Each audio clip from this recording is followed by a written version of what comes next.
है किसान एक भी ये रोजी रोटी है और हमारी ये किसान, क्योंकि आजीविका का हमारा साधन है, इसके अलावा हमारे कोई साधन नहीं है गाँव में, तो ये पशुपालन भी हम डिपेंड करते हैं। तो कोई भी किसान खातेदारी जमीन इस परियोजना को देना नहीं चाहता, नहीं चाहते हैं ना, नहीं चाहते। तो हम यही मांग कर रहे हैं कि इस परियोजना को तत्काल इस किसानों का रोष देखते हुए, किसानों की आजीविका देखते हुए, बच्चों का पालन देखते हुए, पशुपालन की दशा देखते हुए, गांवों की दशा देखते हुए इस योजना को निरस्त किया जाए। ये कोई जरूरी योजना नहीं है, तो ये ना किसानों को बेनिफिट है, कोई ये नहीं कोई हाईवे इतना डाइवर्ट इतना हाईवे इतना ये नहीं हो रहा कि इतनी जनसंख्या है, इस पर पॉपुलेशन बढ़ रही है वाहनों की लेकर आदमियों की, तो ये जरूरत नहीं है, केवल ये प्रोपेगेंडा है और ठेकेदारों बड़े पूंजीपतियों को लाभ पहुंचाने की सीधी ये योजना है और किसानों के लिए कोई काम नहीं आ रही है और कोई इस योजना के किसानों भी कोई राजी नहीं है। पहले बात तो पब्लिक डोमेन में किसानों में हर जो ये डीपीआर बने डिटेल प्रोजेक्ट रिपोर्ट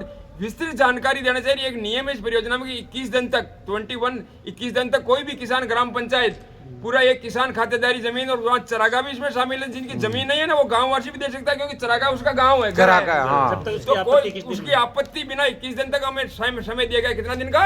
21 दिन में हमने एसडीएम को मौके अपने जो उपखंड अधिकारी तहसीलदार जी का ये सब यहाँ खड़े हैं प्रशासन के सामने, पुलिस प्रशासन भी यहाँ खड़ी है। इनको 21 दिन में हम आज तो 2 दिन पहले हम ज्ञापन दे रहे हैं कि इसको निरस्त नहीं किया जाएगा तो किसान धरना प्रदर्शन करेगा, मर जाएंगे, मिट जाएंगे, लेकिन जमीन दोगे क्या? और वो बहुत बड़ी बात है कि क्योंकि जमीन सब कुछ हमारी आजीविका ये है। वो अपने गुरु गोविंद सिंह जी ने कहा था कि जो लड़े सूरा उसको जानिए, जो लड़े परहित के हेत, जो लड़े परहित के हेत, कर्जा पुर्जा कट मरे नहीं छोड़ेंगे खेत।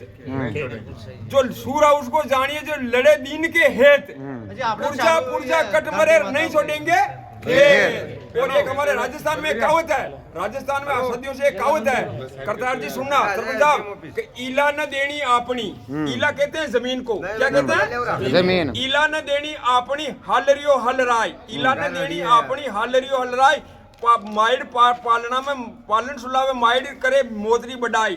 तो माँ अपने पालने में अपने बच्चों को कहती है कि बेटा इला न देनी अपनी हलरियो हलराई, पूत सिलावे पालनर करे मडन की बढ़ाई, कि पूत को उसका पालने में भी कहती है कि बेटा मर जाना मिट जाना, लेकिन ये अपनी जमीन नहीं देनी है। तो ये वो राजस्थान सूरों की धरती है, मिट जाएंगे मर जाएंगे, लेकिन हमारा आंदोलन गांधीवादी तरीके से चलेगा सरपंच साहब, सत्यवादी तरीके से चलेगा। गाँव में हम परियोजना के आगे चाहे एलएनटी लो, चाहे जेसीबी लो, चाहे चैनी, तो कोई भी आएगा तो गांधीवादी तरीके के सामने लेट जाएंगे, मर जाएंगे। वो बात है इला ने देनी अपनी हलरी और लड़ाई, पूरी सिखावे पालना करे मरण की बढ़ाई।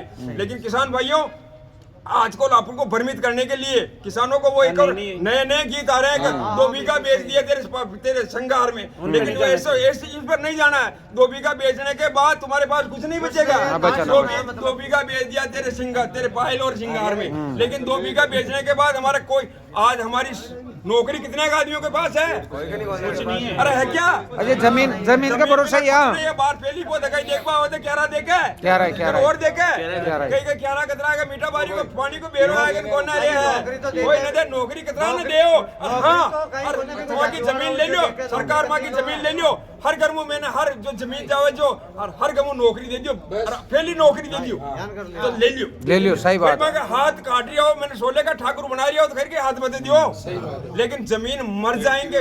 बोलो मर जाओ मिट जाओ, जमीन दोगे क्या? अरे ये कटसूरा गाजी आ रही है क्षेत्र है भाइयों, ये लड़ाई नहीं देखी मेला में माथू बुढ़ावा में तो यार बाकी जमीन के जिन बुढ़ावा की यारों ने बुढ़ावा। अब मैं आपको ये दे रहा हूँ भाई कितनी जमीन कहाँ जा रही है किसान भाइयों। एक वो ज्ञापन दे रही है। और पहली बात तो हम अगर रोड की जुड़ती को ना 6 लाइन निकले हमारे जयपुरों पास में ही है 6 लाइन है जयपुर रोड की जुड़ती को ना जोरा मर्जी रोड काट रही है। बता रहा हूँ 6 लाइन है फिर छोटो रोड को ना। हाँ किसान भाई सुनना तो खड़ा हो जाओ, देख अब बता रहा हूँ मैं आपके जमीन नंबर 1 सरपंच साहब आज 2000 जन खड़े हो, सरपंच साहब आ जाओ, सुरेश भाई आवरे। अब आपके पहले तो गांव को ले लेता हूँ मैं माड़ा,